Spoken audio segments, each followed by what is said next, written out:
Hi అండి, welcome to Radhe channel. స్వాగతం సుస్వాగతం.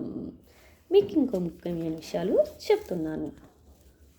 తాటి చెట్టు 102 ఏళ్ళ దాకా తొలిసారిగా పువ్వులు పూస్తాయి.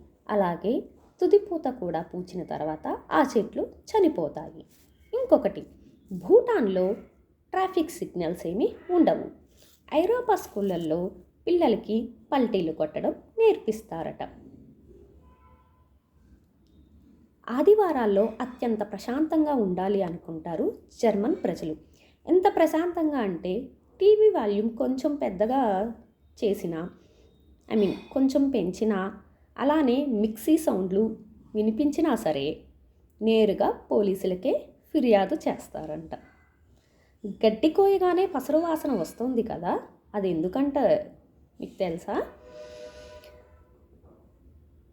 నిజానికి ఆ మొక్క తనని కాపాడమంటూ చుట్టూ ఉన్న పరిసరాలకి, చుట్టూ ఉన్న చెట్టు చేమలకి పంపే సంకేతమట.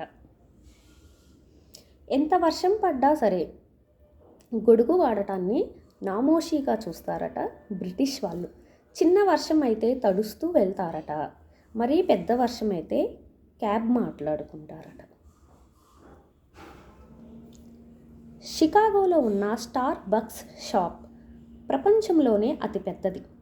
అప్పటికప్పుడు కాఫీ గింజల్ని వేయించి ఆ పొడిని పైపుల ద్వారానే 5 అంతస్తులకి పంపిస్తూ ఉంటారు. అలా చేసిన గంటన్నరకి వెయిట్ చేస్తే కానీ మనకి కాఫీ రాదు. అంత జనం ఉంటారు. మరి దక్షిణాది బొబ్బట్టు నుంచే ఉత్తరాది వాళ్ళు ఆలూ పరోటా తయారు చేశారు అని అంటున్నారు పాకశాస్త్ర నిపుణులు.